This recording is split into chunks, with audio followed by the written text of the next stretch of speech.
Level 989. Welcome to a 989 on Health Extra. These quick supplements should help ease any withdrawal symptoms you may experience while waiting for our next full episode. So, Mike, what's on today's agenda? Today we're going to do an off-the-cuff chat about a quick topic. Warning, we have not spent the hours and hours of research that most episodes require. This is just two dudes talking. Good morning, Mr. Brandon. And good morning, Mike. Now, when you and I met, about 10 years ago now, you were working for Redbox, the DVD company. And then you were a computer tech when we worked together. So how and when did you decide to go into medicine? Because you already had your bachelor's in classical studies? That's right. Well, I guess from my end, it doesn't seem quite as wild and outrageous as it probably does as an outsider. I have always been interested in medicine. Even when I was younger, I would always tell people what I wanted to do was be a research scientist, to discover some cure for a disease or to change people's lives with technology. That was always my goal, was to be in the research and development field. I have always been interested in both medicine and more of the esoteric alchemy, that sort of stuff. So a mixture of fake medicine and real medicine has always been something of a passion of mine anyway. So as I was going through my education, I always loved technology, but more as something entertaining to do. I enjoyed working with computers, I enjoyed playing computer games, and I was always of the opinion that you shouldn't do what you love as a job. You love technology, you go and work at it, all of a sudden it's going to become work whenever you're on your computer. So I was trying to avoid that, and originally started as a physics major over at the University of Florida, and decided that it was incredibly dull having to go through the math. Not that I necessarily couldn't do it, just that I wasn't interested enough to be sitting through the classes to learn how to actually become a physicist. So I switched over to classics because I've always had that kind of interest in the more esoteric topics. And once I got to the end of my classics degree, I realized, well, I kind of selected something that has no useful application. Unless I'm willing to go into academia, I'm not going to be making any money. So I kind of fell back on the IT skills that I developed on my own, as I think most kids do when they are growing up with technology, and managed to find a few good jobs, but was never fulfilled by it. I still never wanted to do tech as a job. It's just what I kind of fell into. And so finally, once I had established myself a little bit, I managed to get to a point where I could start returning a little bit to my original roots, to my love of research and development in terms of the medical field. And so I think Chinese medicine was selected because I have that mixed interest in the esoteric, in the alchemy, and the sort of magic and the fantasy and that sort of thing. But I also have a really strong interest in actual application of medicine. And so I kind of look at Chinese medicine as a blending of both worlds. And that's how I ended up in Chinese medicine instead of fixing computers anymore. I kind of picture you as constantly being too busy. So far as I know, you've been working at the medical school as a teacher, doing some computer tech odd jobs, working at the county library. Are you still running your own clinic as well? What am I missing? I am most certainly still running my own clinic, and it has been going decently as of late. Herbal medicine sales have definitely picked up. A lot of the patients that I have gathered over the last couple of months have been almost more interested in the herbal medicine side of things than they have in the actual needling or the other practices that I can do. I've been getting great results over there. So the clinic is picking up enough that I suspect it won't be too much longer until I need to find at least another space to have available for a few days. Well, that's a good problem to have. Yeah, absolutely.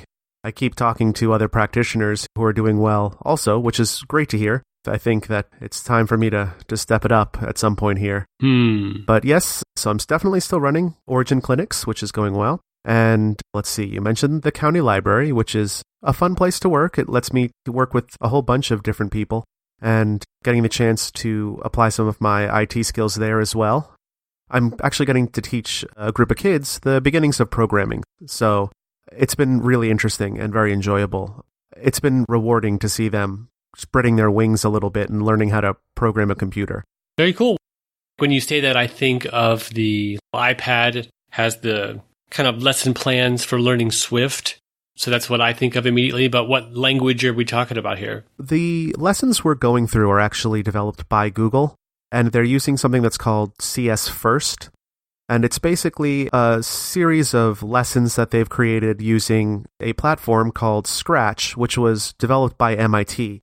And it's essentially its own graphical interface. It's a click and drag. What you see is what you get. And you can drag over pre-made animated figures. They have backgrounds. They have various little items that you can add. And then you can add your code on those specific items or characters to make them move or to tell a story or to basically do whatever you want them to do.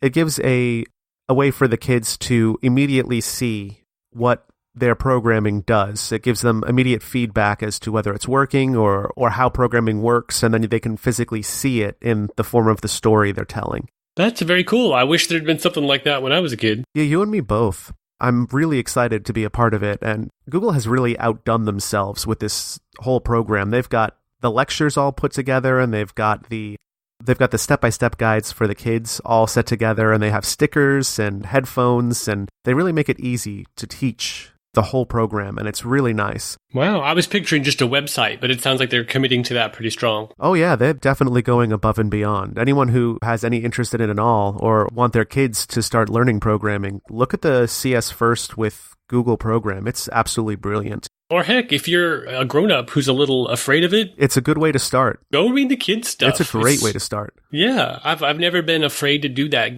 Get the kids' dummies book. You know, if you need to start with that, by all means. At least gives you a place that you can then build from. The dummies books do a really good job, but stuff for kids uses a lot more visual imagery. And some people, that's the way they learn. Absolutely. And it seems like that goes away in adult education. They just throw a wall of text at you, you know? Which is sad, because there's nothing wrong with imagery. It works. Yeah. I personally learn best by actually doing it. All the text and all the pictures and all the everything, I have to actually do it. Which is kind of hard because I almost need a tutor to sit next to me. And, hey, don't bother me until I hit a question. Okay, now I'm stuck and confused. Explain.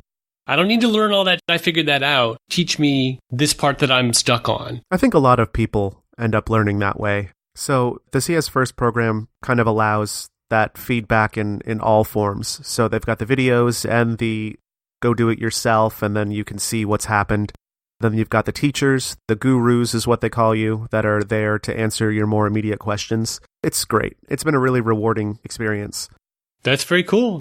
Now, I think now you're in it for love of teaching programming, but initially you started working at the library for the health insurance, right? Yes, absolutely. Especially in this day and age, even someone who has a basic medical background absolutely has to have insurance. I think it is a terrifying prospect to be kind of functioning in today's world in the US and not have some form of health insurance. And until the clinic takes off a bit more, and either I find additional work as a professor at the school, or until the healthcare situation changes, absolutely have to have that health insurance.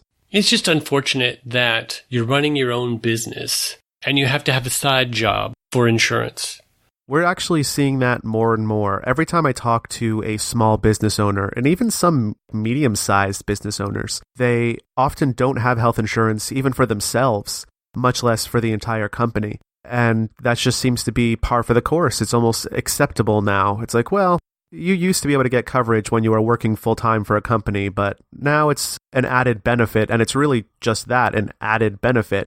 They may not give it to you, and it's no longer expected. It's just, well, wow, that's extra nice. I'm getting benefits. But that's got to be so frustrating because you're like, that's time I could be putting back into my own business. The commuting time and the time you're working. It definitely is a bit of a drag. There's no question. But at the same time, I'm grateful for the opportunity and the option to at least have that coverage. It's hard for me to be particularly negative about the situation because the end result is something I need so badly. Right. Now, one of the characteristics of, say, an acupuncture clinic, it's normally like one acupuncturist. It's not a team of 6 doctors typically in the practice. Which is really sad. Yeah, which means you don't have the power because apparently when you're dealing with health insurance companies, it's, well, how many employees do you have? And if the answer is 1 Or maybe, if you're really successful, maybe you've got an office manager or a front desk person or something. So maybe 2. And then it's, well, you qualify for our most expensive plan. You're welcome. Yep. Or, sorry, we don't have anything to cover you. You'll have to get an individual plan, and try doing that as a business if you're trying to cover your, 1 or 2 additional employees when you're just barely managing to stay in the black and you're trying to expand the business, but money hasn't started pouring in yet. Certainly not enough to cover individual plans for you and your employees. Now, one thing I wonder is, how often do you look at the calculation or the math for, okay, I get one patient who becomes a regular. Over the course of that patient's history with you over the next 10 years, that patient's going to be worth X amount of money. So at what point is it worth it more to spend the time at the side job working for insurance opposed to getting more regulars that are going to then make that side job unnecessary? Yeah, I try not to do that math too much, simply because I don't like looking at the numbers in medicine. I mean, I could talk about that forever, but there was just an article written by Goldman Sachs, of all places. So one of the leading medical manufacturers, huge company. And the article was all about how curing, it's not a viable financial option for the practice of medicine. And they were mentioning it specifically in terms of there's apparently a cure available for hepatitis C, I think is what they were saying. Yeah.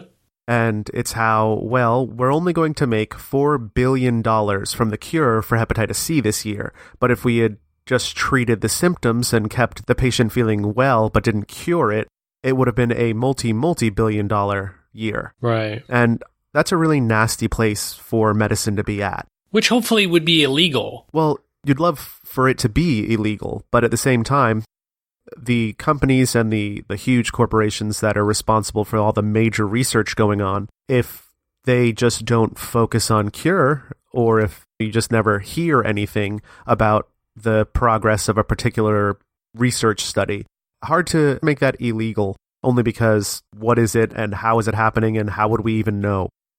Well, you hope that somewhere, if the company itself doesn't have the ethics to come forward with something like that, that someone in the company would be a whistleblower or would release the formula on the internet or something. There's so many options for stuff like that now. Who would really believe them? I mean, if you came across a story online that said, pick your choice of big corporation that does medical research. Right. Some guy came forward and said that they've got a cure for these 3 diseases and they just refuse to release it. Right. Who's going to believe him? He's got to have the formula or the medicine himself and disseminate that. I saw a UFO. Well, do you have any artifacts or pictures or, you're going to want some evidence. Right. And it's true. I just don't know how possible that would all be. And if all of the research and all of the money and all the grants are going straight towards treatment of symptomology rather than cure, is that still unethical? I mean, you're trying to make people feel better, right? So you could argue that, well, the cure has some side effects. It may cause liver damage and it may hurt your spleen. So in a way, we're protecting you from these ill effects because until we can solve that, it's not really a cure. I'm sure you could talk in that kind of direction to justify just about any withholding of cures. It's true. I'm always thinking about science fiction concepts for novels and short stories that I never write. But let's say they came up with the tiny robots in your bloodstream that kill disease and cure you of everything. How could you pay for that? The cure for everything. Well, you've got your monthly payment forever. The staying healthy payment. So yeah, we'll cure your hep C and you will pay us this amount over the next 30 years. And then we still get some money. Probably not as much it would have gotten from the insurance companies, which may diffuse my idea right there. But they could say, hey, we'll give you this. You sign here. You pay us every year this amount in monthly installments, and that will pay for future research for other things. That's where that money's going to come from. That's still super scary, though. I mean, what amount of money do you have to make before you can get healthy? Yeah. It's like, oh, I'm sorry, you're not making the prerequisite $100,000 a year. Right. We can't give you this nanite infusion. Oh, how much did it cost us to make? I don't know, $100, $200, but, it's a big cost to us if you don't get sick. Sorry. It's kind of like fancy features in new cars. Automated self-parking came out, 10 years ago in the fanciest car. your Bentley would park itself. Okay. And now you can get that into Kia. It takes years, but it will trickle down.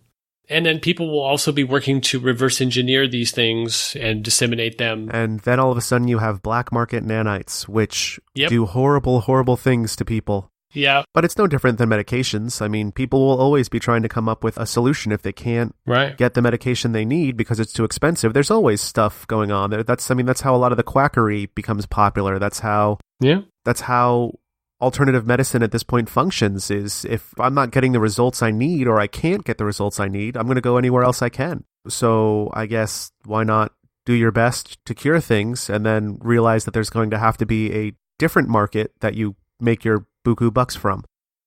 I guess I've always thought that healthy people who live longer have more time to spend on other things. So yeah, it's great that you're making your tons of money because they're going to be sick for the rest of their lives, but make them healthy and then go into a different market. I mean, that'd be fine with me. Yeah. There's always going to be another thing to cure, too. Yeah. It's not like disease is going to disappear. We can cure a new disease every 10 years.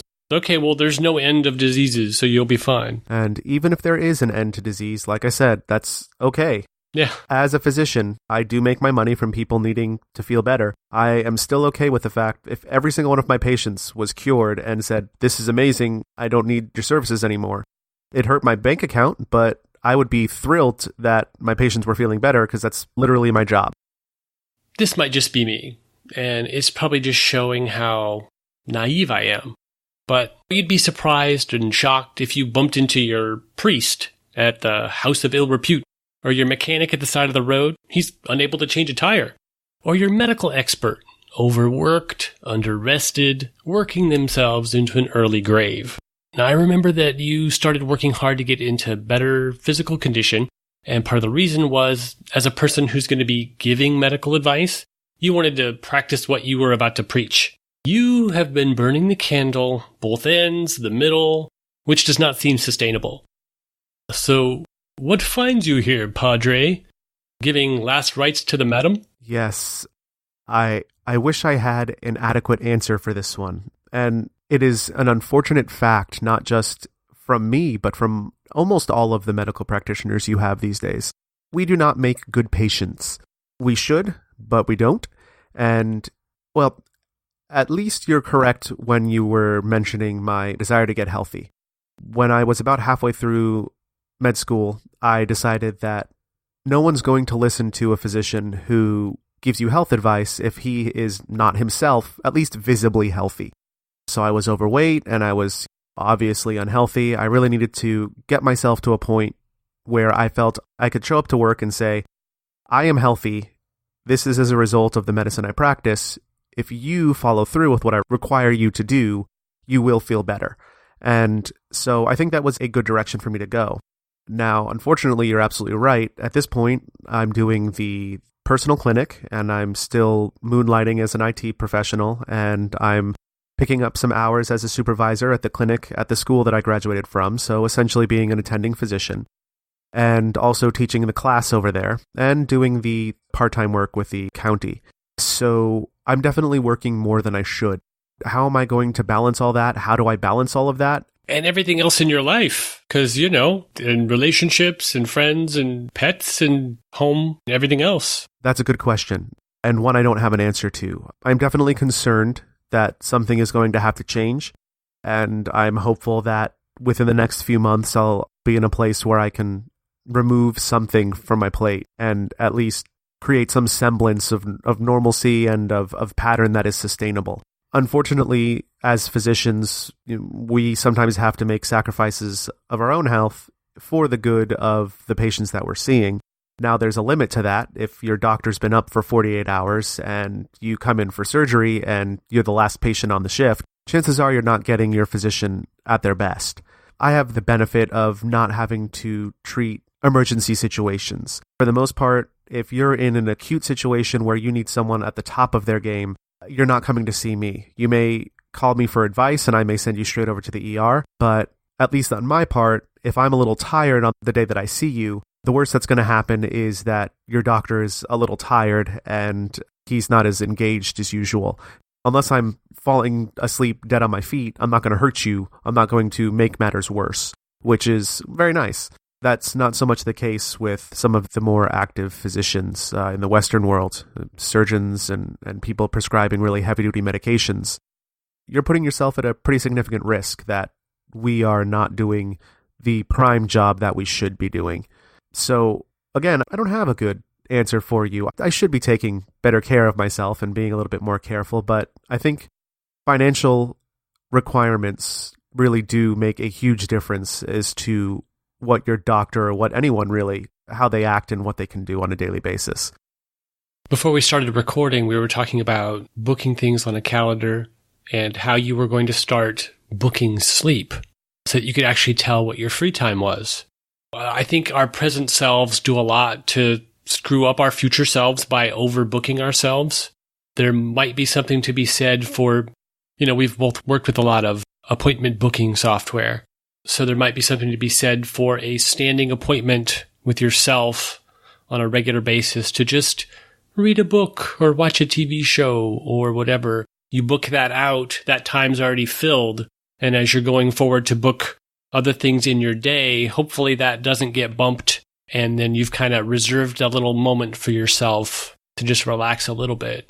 I don't know how feasible that actually is for you, but I would fear, not just for myself, but for anyone who tried to implement something like that. It would be far too easy to look at your scheduled breather time and then look at your busy schedule and say, well, I could just work half an hour into my relaxation time, and then I'll still have an hour and a half, or, I'll still have half an hour. It'll be fine. And before you know it, you're working straight through your relaxation time because it's hard to make relaxation seem important.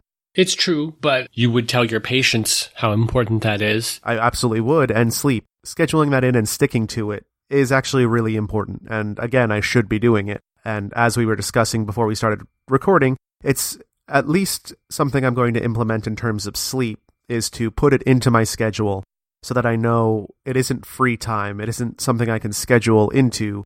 It is a scheduled and booked time for me to be resting. And that's going to be 8 hours every day, right? I don't know. Probably not. I think there's an episode on sleep. I could go back and listen to it, but I'm pretty sure. If I recall, I think it was like episode 3. Yeah, I think yes, I have absolutely got critical. a quote of you saying that how we should sleep 8 hours. Yeah. I make a terrible patient, but you're absolutely right. And I'm constantly arguing with my patients about the exact same thing. Sleep is absolutely critical, and I am definitely not getting enough. So at the very least, I'm going to be scheduling in time on my calendar, 6 hours minimum, where at least I can be certain that I'm going to be getting some rest. And I'm not as concerned about it. I know it seems from the outside a lot that I'm not resting enough, but I think I'm going to find that balance here. The health of the human being aside, the human being the doctor here, is, I think, when a lot of doctors are very abrupt and short and grumpy and impatient, I think a lot of that comes from them being overworked. I think you're probably right. I'm sure that you work hard to keep a peaceful demeanor, but, they're not doing their patients any favors because you don't want to see that grumpy guy who doesn't really seem like he wants to be there. Right. Not that you're doing that, but I fear it's the ultimate doom of all healthcare people. And I think you're absolutely right, and it's why there's such a high level of burnout among physicians, especially these days. I was just commenting yesterday, in fact, about how in certain cities, like the one I live in, it is very difficult to find a physician who's going to be able to stay with you for more than a few months. You'll make an appointment, and it takes 3 months, literally. This not as an exaggeration. It'll take 3 months to be able to find a slot where they can see you. Mm-hmm. And then 6 months, a year down the line, they're gone. They're done and finished, and they've decided they're either going to change the practice they're at or move somewhere else or just stop practicing altogether. And it's because the current medical system burns out doctors like you wouldn't believe in order to make up all of the money that they're constantly having to spend on not just their schooling, but on running a practice that's sizable and has enough respectability to keep bringing in new patients. You have to keep seeing a level of patients that is just not sustainable. And it is very, very easy for a physician to burn out, especially when, maybe you've got a few patients who aren't responding as well as you'd like them to, and maybe you've had one or two bad experiences where the patients were actively hostile or they were actively ignoring you. It is all too easy to just say, I can't deal with this anymore. I'm exhausted and there's no reward. I'm working nonstop for not nearly enough money. And that can seem crazy because from the outside, doctors make a pretty good paycheck.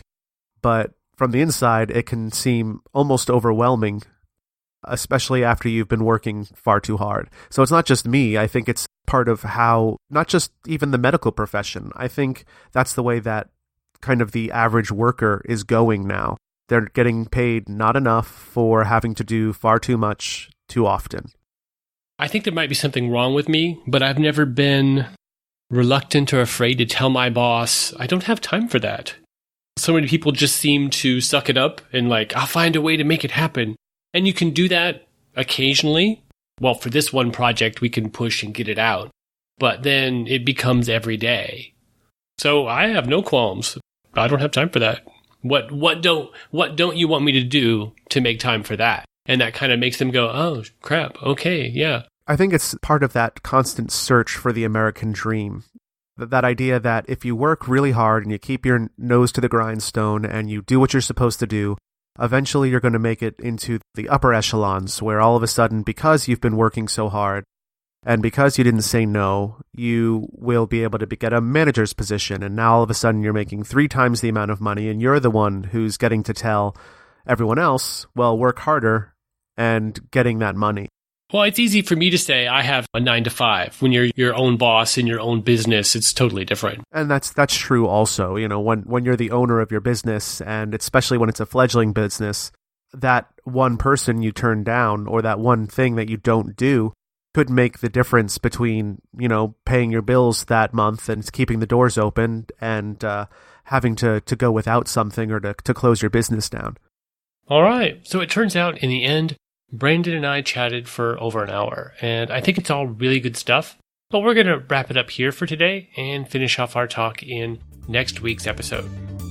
That's all for now. You can find links to read more about today's topics at level989.com. Why not take a moment to rate or review us in iTunes or give us a mention on social media? We can't help everyone if they don't know we exist.